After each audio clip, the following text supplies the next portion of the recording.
दुख की नहीं, हमारे इस सेकंड हैंड वाले ब्रह्मांड में जो सुख होते हैं, जो इंद्रियों वाले सुख होते हैं या फिर सुख जैसे भी होते हैं, हमें वो अच्छे लगते हैं। वैसे हमारे इस पृथ्वी लोक में सरवाइव करने के दौरान जिस तरह से हम थक जाते हैं तो उसके बाद हमको रिलैक्स की ज़रूरत पड़ती है, मतलब दिमाग को शांत करने की ज़रूरत पड़ती है या फिर मन को शांत करने की ज़रूरत पड़ती है। और जो हमने किया होता है, भले ही वो सुख प्राप्त करने के लिए किया हो या फिर धन प्राप्त करने के लिए किया हो, हालांकि धन भी अगर कोई प्राप्त करना चाहता है इस भौतिक जगत में तो सुख प्राप्त करना चाहता है, इंद्रियों वाले सुख की बात कर रहा हूँ। और जिस सुख को प्राप्त करने के लिए उसने इस पृथ्वी लोक में काम वगैरह किए थे या फिर कर्ता की भूमिका वो निभा रहा था, तो उन सुखों को प्राप्त करने की वजह से जो काम हमने किया था और उसके बाद जो दुख जैसे हमें महसूस होते हैं वो भी इसी बुद्धि और मन को होते हैं। मतलब विचार भी इन्होंने ही डाले थे, लालच सुखों का या फिर सपनों का इनके ही द्वारा दिया जाता है। और जब हम काम कर लेते हैं तो उसके बाद जो दुख हमें महसूस होता है वो भी इसी बुद्धि और मन को होता है। मतलब सारे फसाद की जड़ यही दो द्वंद्व हैं, मतलब बुद्धि और मन या फिर सुख और दुख। वैसे हमारे इस पृथ्वी लोक में सुख का कोई अस्तित्व ही नहीं रहेगा अगर दुख नहीं होगा तो। मतलब दुख अगर नहीं होगा तो इंद्रियों वाला सुख भी हमें महसूस नहीं होगा। मतलब द्वंद्व वाली इस सृष्टि में सुख का अस्तित्व भी खत्म हो जाता है अगर दुख ना हो तो, और दुख का अस्तित्व भी खत्म हो जाएगा अगर सुख नहीं होगा तो। और परमात्मा की सृष्टि में द्वंद्व नहीं होता है, वहाँ ऐसा वाला सुख नहीं होता है जिसे खुद के अस्तित्व को बनाए रखने के लिए दुख की जरूरत पड़ती है या फिर द्वंद्व की जरूरत पड़ती है। परम आनंद एक बिल्कुल अलग व्यवस्था है। आनंद भी मैं उसे नहीं बोलना चाहूँगा, आनंद को आप कहीं सुख वाला या फिर एंजॉयमेंट वाला जैसा बिल्कुल भी मत समझ लेना। परम आनंद एक सरलता है, हालांकि मुझे नहीं पता सरलता शब्द भी इसमें कितना फिट हो पाएगा, लेकिन परम आनंद कहीं से कहीं तक इंद्रियों वाले सुख से मेल नहीं खाता है। जैसे आपके भीतर कोई इच्छा पनप जाती है, अगर वो इच्छा आपकी पूरी हो जाती है तो आपको इंद्रियों वाला एक सुकून जैसा मिलेगा। मतलब आपको प्राउड जैसा महसूस होगा अपने आप पर, या फिर घमंड जैसा भी आप कर सकते हैं, या फिर टोटल मिला करके दूसरों से आप कह भी सकते हैं कि मेरे पास ये है जो तुम लोगों के पास नहीं है। कुछ भी हो सकता है, मतलब जो भी इच्छा होती है। और मे भी इस वक्त किसी की इच्छा पूरी हो भी रही होगी। और इस वक्त अगर मैं किसी को परम आनंद के बारे में बताता हूँ कि तुम्हारी इस इच्छा और उस इच्छा को पूरे होने के बाद जिस तरह का भी सुख तुम्हें महसूस होता है उसका परम आनंद से कोई लेना देना नहीं है, फिर परम आनंद के सामने में वो दूर दूर तक टिकता नहीं है और वास्तव में टिकता नहीं है। परम आनंद या फिर परमात्मा की सरलता बिल्कुल अलग व्यवस्था है। और हमारे इस भौतिक जगत में जिस तरह के सुख दुख महसूस होते हैं वो इंद्रियों वाले होते हैं, मतलब बुद्धि और मन होगा तो ही हमें इस तरह का महसूस होगा, भले ही वो सुख हो या फिर दुख हो। तो परम आनंद को आपको इंद्रियों वाले सुख जैसा बिल्कुल भी नहीं समझना है और दिमाग से आप परम आनंद को महसूस भी नहीं कर पाएंगे। और अगर मन से परम आनंद को समझने की कोशिश करेंगे तो आपको आपका मन कहीं और ही पहुंचा देगा, मतलब उसका वास्तविकता से कोई लेना देना होगा नहीं, ऊपर से आप कंफ्यूज भी हो जाएंगे। जो भी इंसान बुद्धि का इस्तेमाल करके परमात्मा वाली व्यवस्था का ज्ञान सुन रहे हैं कि बुद्धि परमात्मा वाले ज्ञान को कन्वर्ट करके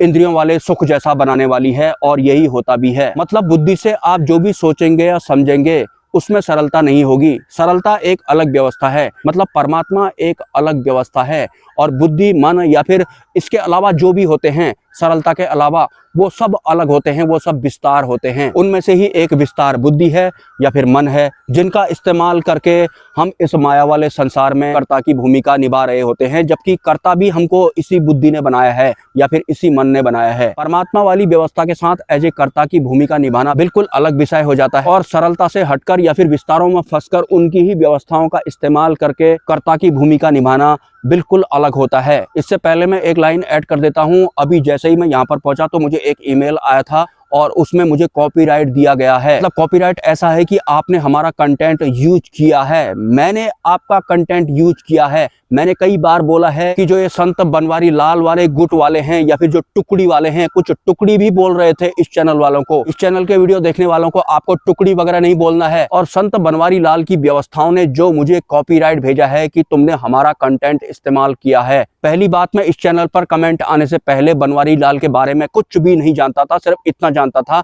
कि उन्हें कल की अवतार वगैरह कहते हैं, ऐसे बहुत हैं। लेकिन जब उनकी ही टुकड़ी वाले इस चैनल पर कमेंट करने लग गए और अपने ही गुरु की, जो कि गुरु है भी नहीं, उनकी बड़ाई करने लग गए, शायद उनकी ही तरफ से मुझे कॉपीराइट दिया गया है, जबकि आपके गुरु के ज्ञान से या फिर आपकी व्यवस्थाओं से दूर दूर तक मेरा किसी भी तरह का लेना देना है नहीं। मेरे जो गुरु हैं उन्हें अंतिम गुरु कहते हैं, जो कि वास्तविक गुरु होते हैं हम इंसानों के, जो तुम्हें कभी मिलने वाले हैं नहीं। और जहां तक बात रही काल पुरुष की बात, तो ये मुझे 4 साल पहले ही पता था, लेकिन मुझे अपने गुरु द्वारा ये भी बताया गया था कि अगर बिना अंतिम गुरु की शरण में हम मोक्ष मार्ग पर चलते हैं तो काल पुरुष उनके साथ कुछ भी कर सकता है, क्योंकि भ्रमित करने का काम इनका ही होता है। इनकी सत्ताओं में बहुत तरह की शक्तियां होती हैं जो रूप भी बदल लेती हैं, वो किसी को कुछ भी दिखा सकती हैं। इस वजह से ज्योति निरंजना के बारे में मैं कुछ बोलता नहीं था, लेकिन अब मैं अंतिम गुरु की शरण में हूँ, इसलिए मैं काल निरंजन की धज्जियां उड़ा रहा हूं। इसके अलावा जिस भी तरह के ब्लॉकेज मेरे रास्ते में आएंगी, मैं उन सब की भी धज्जियां उड़ाने वाला हूं, भले ही वो 10 लाख हों या फिर 72 खरब ही क्यों ना हो। बस वो बुद्धि और मन वाली व्यवस्थाओं वाले होने चाहिए, जो कि बहुत जल्दी एलियन वाली व्यवस्थाओं के अंडर में आने वाले हैं, क्योंकि परिवर्तन का दौर चल रहा है। जहां तक बात रही आपके कॉपीराइट की, तो चुपचाप अपना कॉपीराइट वापस ले लो अगर तुम फर्जी नहीं हो तो। और इस ब्रह्मांड में इस लायक कोई है नहीं कि जिससे मैं माफी मांगूंगा, तो किसी भी तरह की कोई गलतफहमी तो पालना मत। और एक बात को भूलना मत कि जो मुझसे उलझने की कोशिश करता है, मैं उसे 72 खरब वर्ष दूर फेंक देता हूं। इस बात को आपको भूलना नहीं है।